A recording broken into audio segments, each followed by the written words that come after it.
Hey friends, today I wanna talk about me filming videos in the car.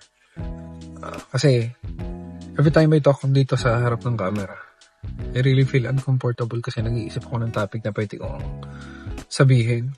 And lagi ako may excuses na pangit yung camera, na pangit yung audio kasi narinig sa background. Well, may mga app naman pala na pwedeng pangtanggal ng background noise and voice lang yung matira. Also, sa pagbili ng camera, kasi yung nakikita ko is yung ginagamit ni Tito Mikey, si Osmo Pocket 3. Well, it costs around 40,000 or 38 yata. And syempre, it's nice to have such.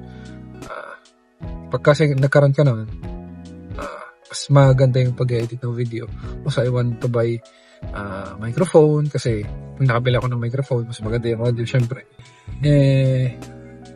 Sabi ko, i-challenge ko na lang yung sarili ko na pag kumita na lang muna ako dito, saka na lang ako bibili.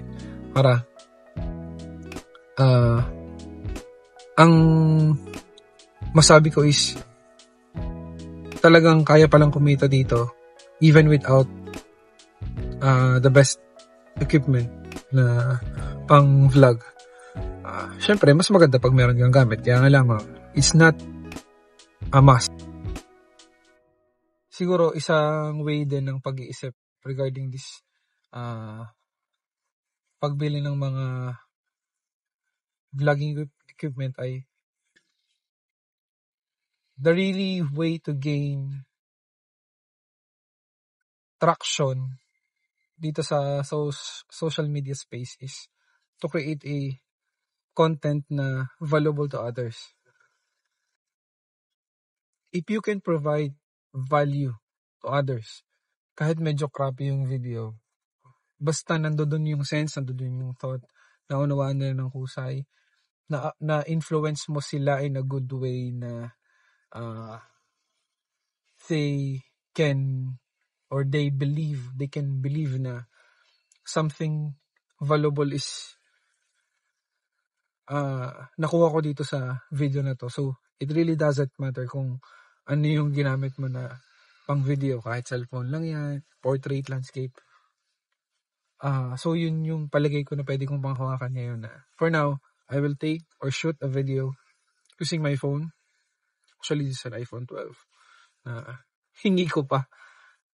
Then ito yung magiging camera, magiging microphone ko muna. Then later on, if we can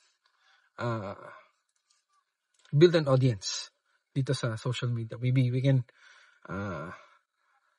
buy such.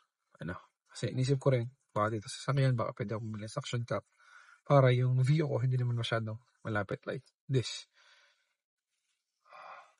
Maybe that's it for now.